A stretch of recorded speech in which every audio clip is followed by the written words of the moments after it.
Assalamualaikum warahmatullahi wabarakatuh. Saya Brilisius Maro, NIM 511201220. Baik, saya akan menjelaskan pendahuluan. Di pendahuluan ada latar belakang. Menurut Mulyadi, 2010-121, cost plus pricing merupakan salah satu metode yang digunakan dalam menentukan harga suatu produk atau jasa yang akan dijual. Cost plus pricing adalah metode penentuan harga jual dengan cara menambahkan laba yang diharapkan di atas biaya penuh masa yang akan datang untuk memproduksi dan memasarkan produk. Rumusan masalah. 1. Bagaimana perhitungan harga jual tempe tempe dengan menggunakan metode cost plus pricing. 2. Bagaimana perhitungan HPP yang menggunakan metode proses costing. Metode penelitian. Metode penelitian ini dilakukan dengan cara wawancara untuk mendapatkan data-data mengenai prosedur produksi tempe. Wawancara difokuskan pada biaya-biaya apa saja yang dikeluarkan untuk memproduksi tempe. Saya Fitriana Rismalasari. Di sini saya akan menjelaskan tentang pengertian UKM. Apa itu UKM? UKM adalah usaha kecil menengah, adalah sebuah istilah yang mengacu pada jenis usaha kecil yang memiliki kekayaan bersih paling banyak 200 juta, tidak termasuk tanah dan bangunan tempat usaha. Di sini saya akan menjelaskan tentang pengertian UKM menurut Keputusan Presiden Republik Indonesia Nomor 99 Tahun 1998. UKM adalah kegiatan ekonomi rakyat yang berskala kecil dengan bidang usaha yang secara mayoritas merupakan kegiatan usaha kecil yang perlu dilindungi untuk mencegah persaingan tidak sehat. Apa itu biaya? Secara umum, biaya dapat diartikan sebagai suatu pengorbanan ekonomis guna memperoleh imbalan berupa barang dan jasa yang dapat memberi manfaat ekonomis. Namun, seringkali memakai istilah biaya disamakan dengan istilah beban. Kedua istilah ini ternyata memiliki arti yang berlainan. Dari definisi yang tadi saya sebutkan, dapat disimpulkan bahwa biaya, cost, akan menjadi beban, expense, jika manfaat dari barang atau jasa itu sudah diterima, atau dengan kata lain, biaya tersebut telah habis masa manfaatnya, sedangkan jika manfaatnya belum habis, maka digolongkan menjadi aset. Klasifikasi biaya. Klasifikasi biaya diperlukan untuk menyampaikan dan menyajikan data biaya agar berguna bagi manajemen dalam mencapai berbagai tujuannya. Sebelum memutuskan bagaimana mengalokasikan biaya dengan baik, manajemen dapat melakukan pengklasifikasian biaya atas berbagai dasar. Ada beberapa cara pengklasifikasian biaya yang dikemukakan oleh Cecil A. Reibon dan Michael R. Kinney.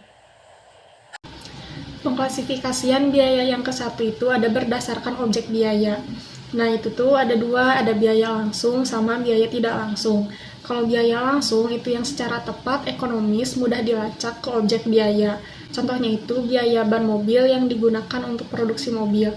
Itu tuh dikatakan biaya langsung karena perusahaan dapat dengan mudah mengetahui data biaya bahan baku ini. Terus yang kedua ada biaya tidak langsung. Itu biaya yang tidak secara ekonomis dapat dilacak ke objek biaya, melainkan harus dialokasikan dulu. Contohnya itu biaya lem yang digunakan untuk produksi mobil. Itu tuh dikatakan biaya tidak langsung karena biaya ini tidak secara mudah dilacak oleh perusahaan.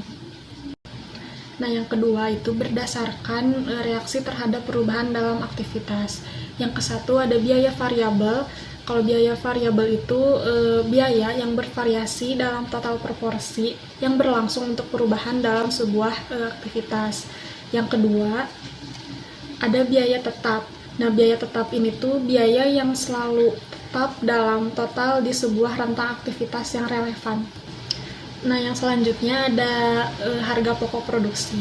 Kalau harga pokok produksi ini tuh dapat didefinisikan sebagai seluruh biaya yang dikorbankan dalam proses produksi untuk mengelola bahan baku menjadi barang jadi. Nah, biaya-biaya itu tuh ada biaya bahan baku, biaya tenaga kerja langsung, sama biaya overhead pabrik. Untuk pengertian biaya bahan baku sendiri itu tuh biaya yang dipakai untuk diolah dan akan menjadi barang jadi. Sedangkan biaya tenaga kerja balas jasa yang diberikan kepada karyawan produksi baik secara langsung maupun tidak langsung turut mengerjakan produksi barang yang bersangkutan. Sedangkan biaya overhead pabrik itu tuh biaya yang tidak dapat dibebankan secara langsung pada suatu hasil produk. Saya Sabrina Ardisa, NIM 5111201221 akan melanjutkan penjelasan berikutnya yaitu tentang proses costing. Proses costing adalah metode pengumpulan biaya produksi yang digunakan oleh perusahaan yang mengolah produknya secara massal.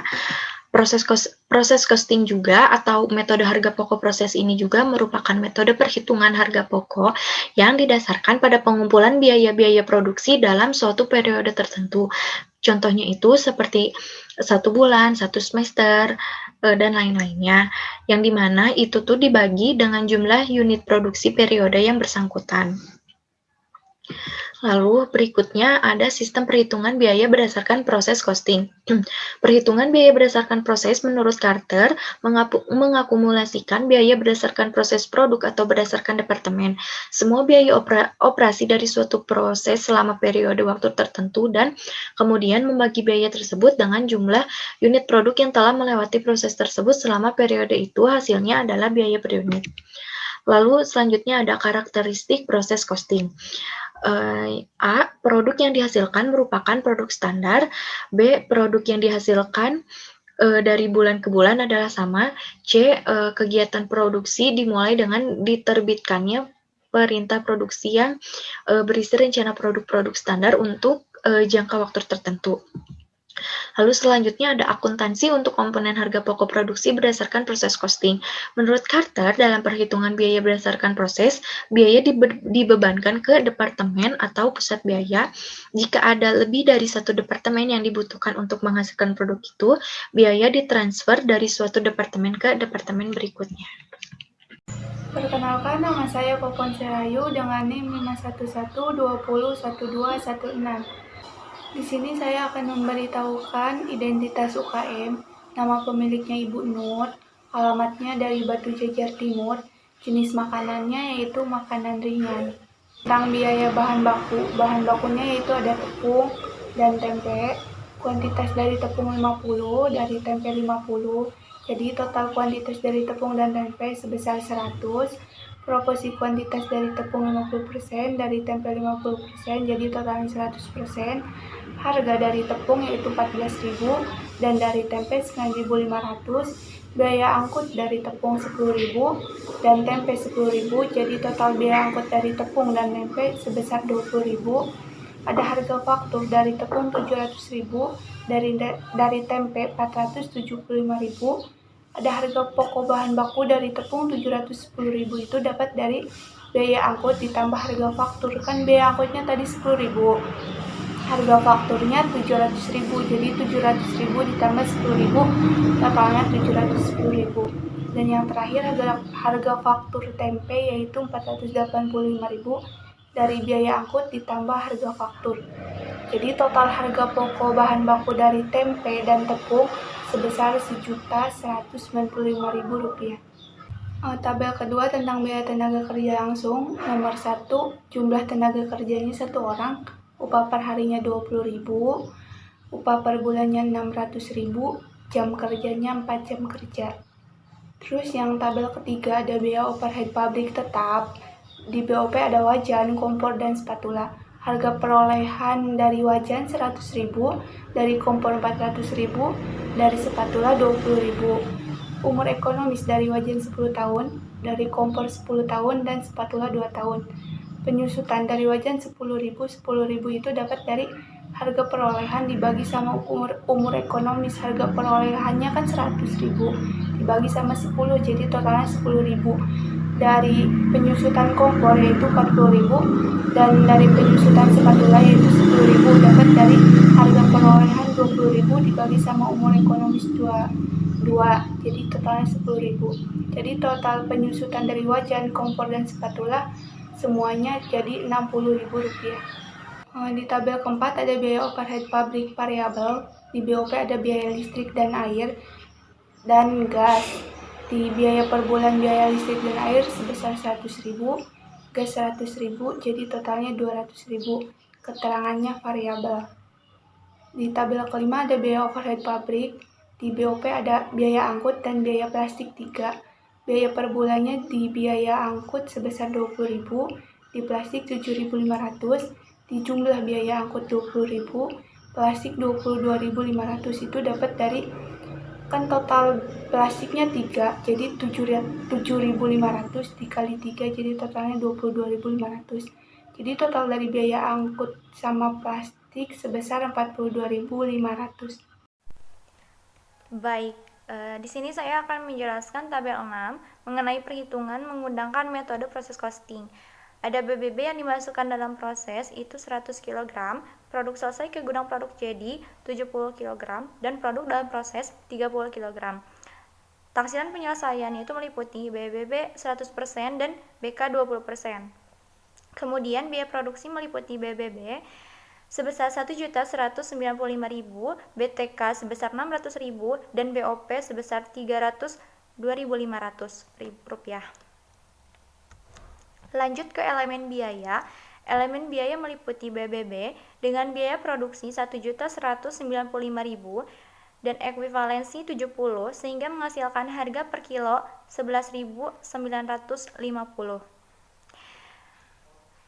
Lanjut ke BTK dengan biaya produksi 600.000 dengan ekuivalensi 76 sehingga harga per kilo 47.370.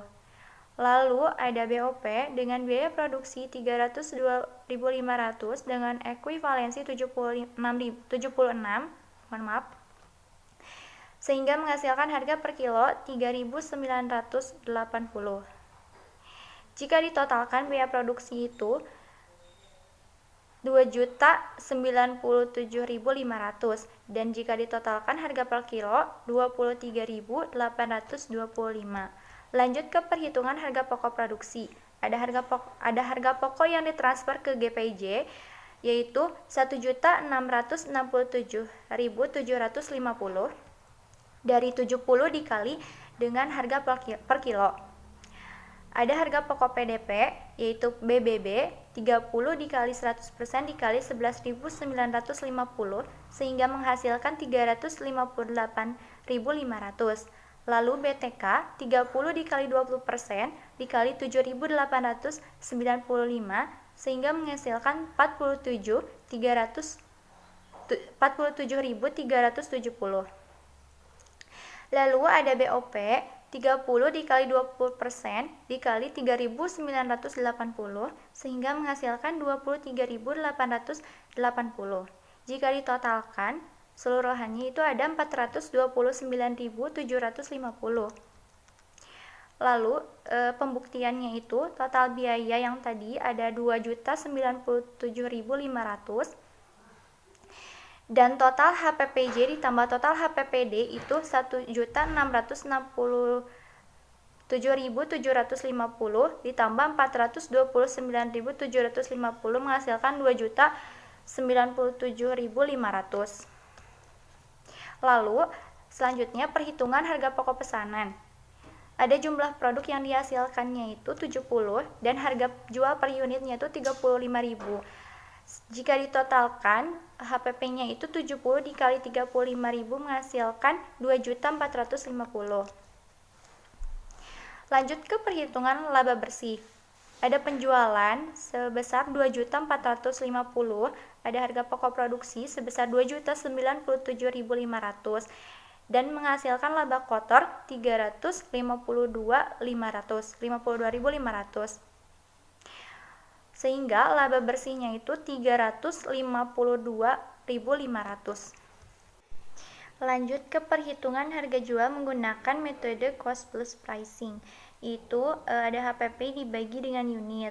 HPP-nya yang tadi 2.097.500 dibagi 70 sehingga menghasilkan 29.964. Jika dibulatkan menjadi 30.000. Lalu laba yang diinginkannya itu 30.000 dibagi dengan penjualannya tadi 2.450.000 dikali dengan 100% sehingga menghasilkan 0,12%. Lalu harga jual per unitnya itu HPP ditambah laba yang diinginkan dikali dengan HPP. Nah, 30.000 ditambah 0,12% dikali 30.000 sehingga menghasilkan 30.036 perak.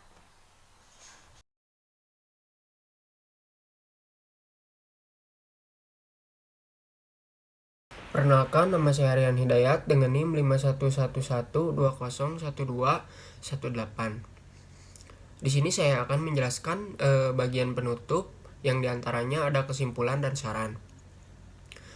Yang pertama yaitu ada kesimpulan.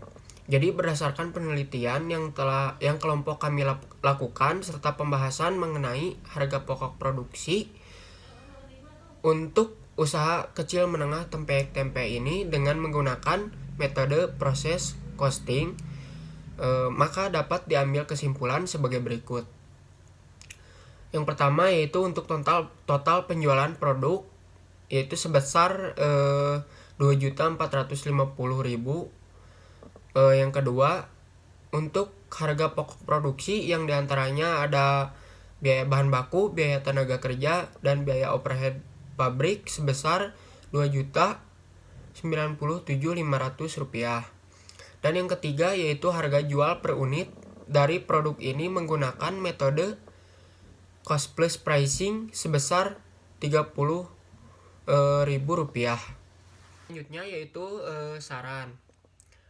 Berdasarkan penelitian yang telah dilakukan, kami memberikan saran yang dapat digunakan sebagai bahan pertimbangan bagi usaha kecil menengah. Nah, yaitu sarannya sebaiknya lebih mempertimbangkan lagi dalam memberikan atau menentukan besarnya laba yang diharapkan, supaya harga yang ditentukan tidak terlalu tinggi. Karena dengan harga jual yang tidak terlalu tinggi bisa menaikkan jumlah penjualan karena harganya yang rendah. Sehingga dengan harga yang tidak terlalu tinggi, usaha kecil menengah tetap bisa mencapai laba yang diharapkan. Itu saja yang dapat saya sampaikan. Mohon maaf bila ada kesalahan. Wassalamualaikum warahmatullahi wabarakatuh.